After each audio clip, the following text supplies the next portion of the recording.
It really started in 1998, a long time ago. I had been a medical reporter for a long time, writing for newspapers, some magazines, and I was doing a series for the Boston Globe. I had a completely conventional understanding of psychiatry. I actually had very little interest in psychiatry, but I did a series for the Boston Globe of abuses of psychiatric patients in research settings, and that was going to be it. And I had we've heard a lot about the disease model, medical model. That's what I understood to be true, okay? We're making great progress. We have drugs that fix chemical imbalances.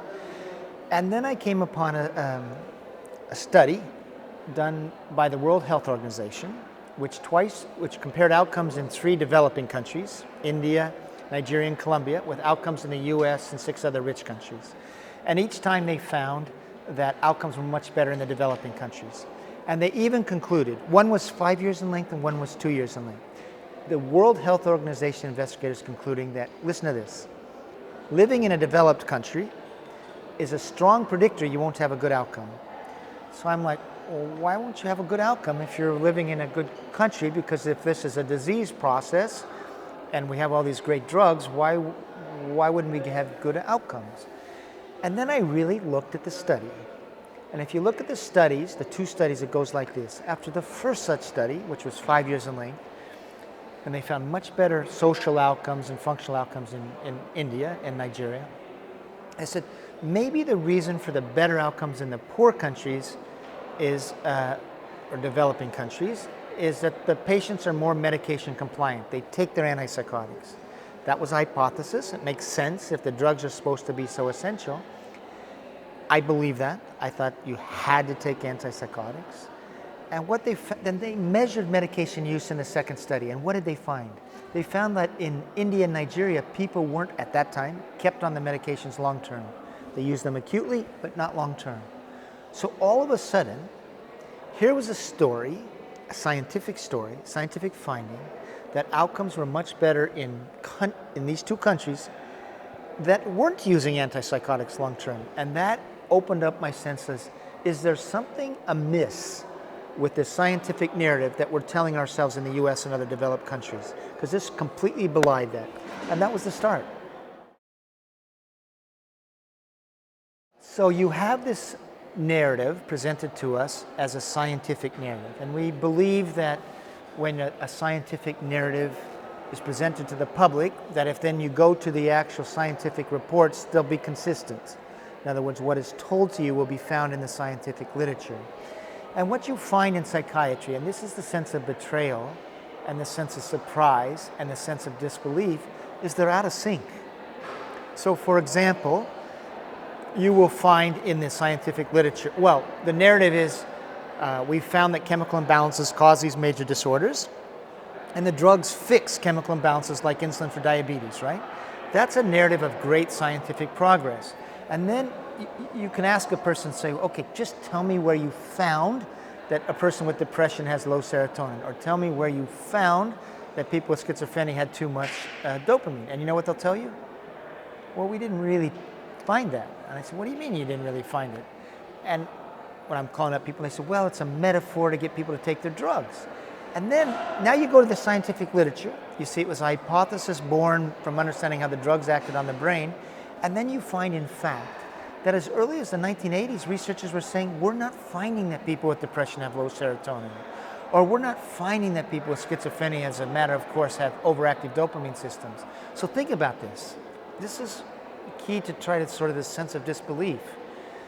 You have a story of scientific discovery that is being promoted around the world, and then when you go to see the scientific literature, you find that it fell apart.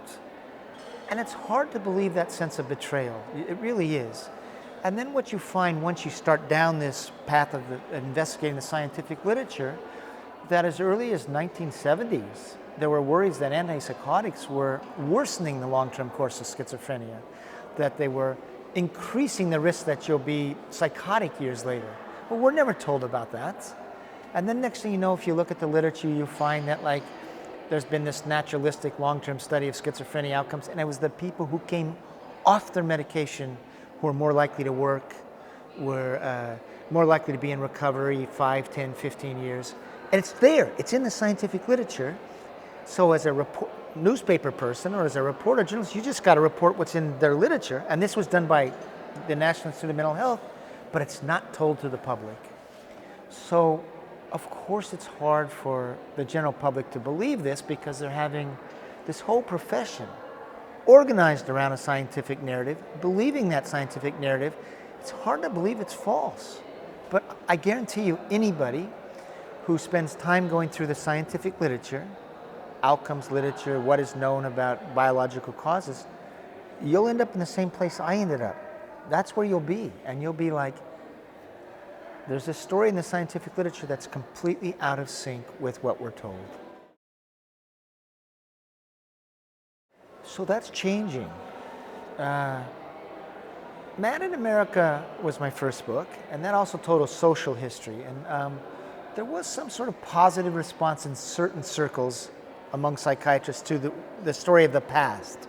What they didn't like was the story of the present, because in their own history it goes like this. Yeah, things were bad before, but now we're in the promised land.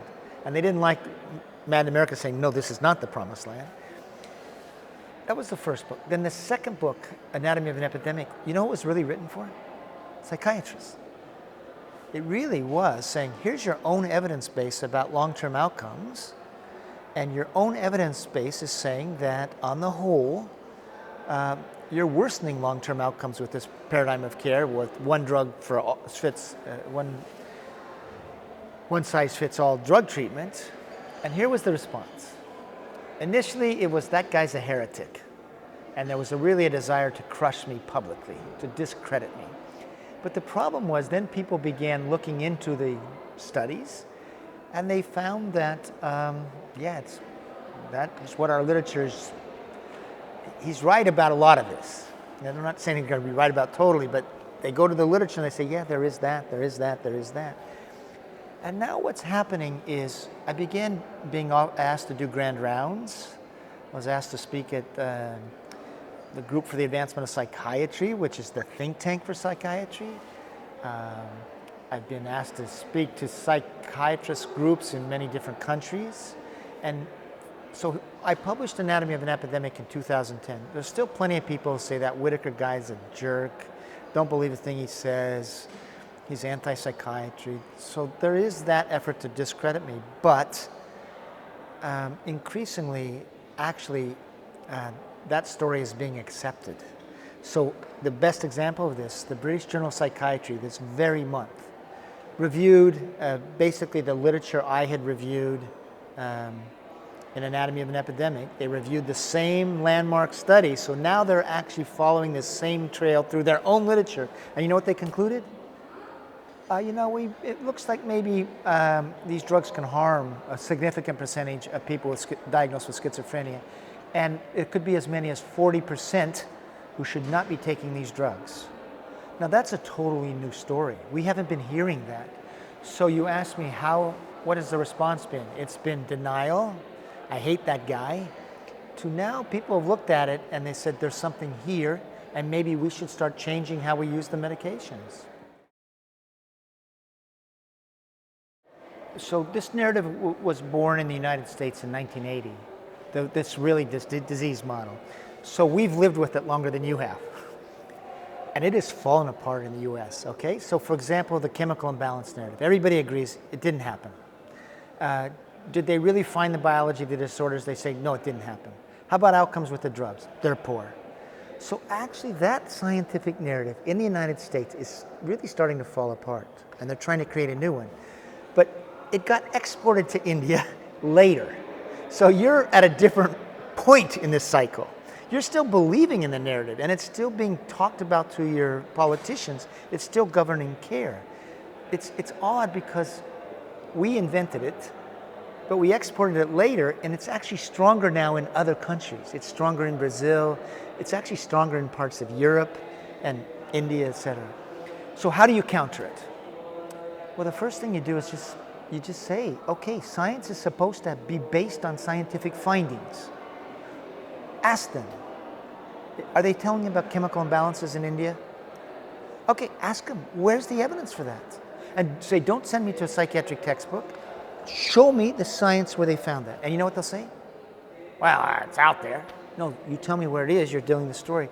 And then they'll find that it's not so. So the biggest way you counter a scientific narrative, if it's false, is you go to the scientific literature. And that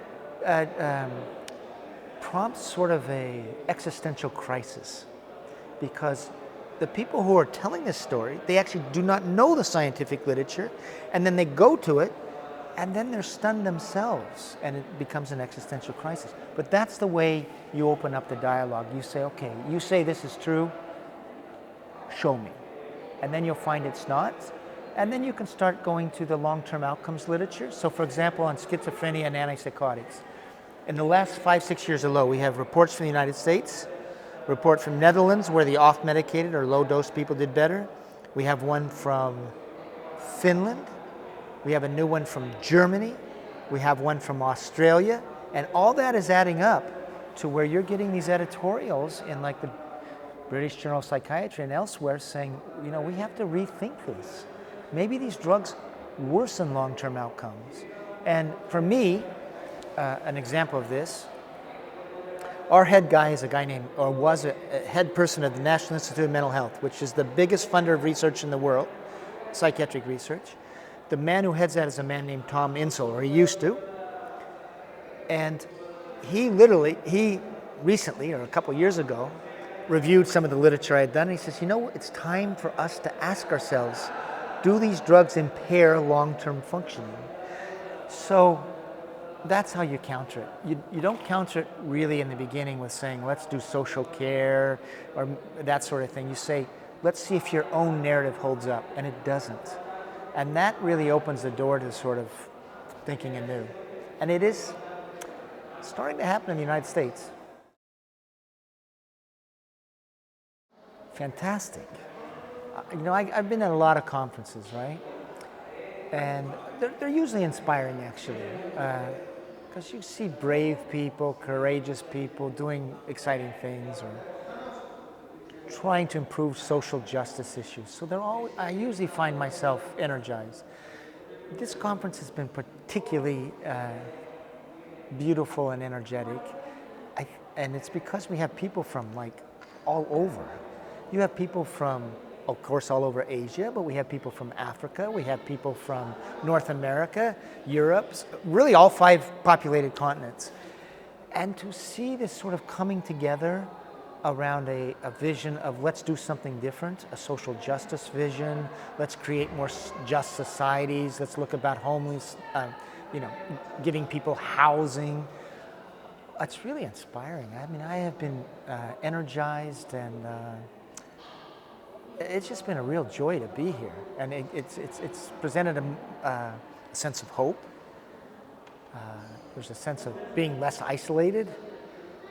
It's been fantastic. And I think really what makes it so special is that you have this people coming from all these different, you have people coming from different cultures, but you know there's a common theme that starts to get sounded from all the different groups. And the reason you see the common theme is that globalization of the disease model has happened. And so we're all sort of like saying, well, what do we do in response? So you see this commonality as well.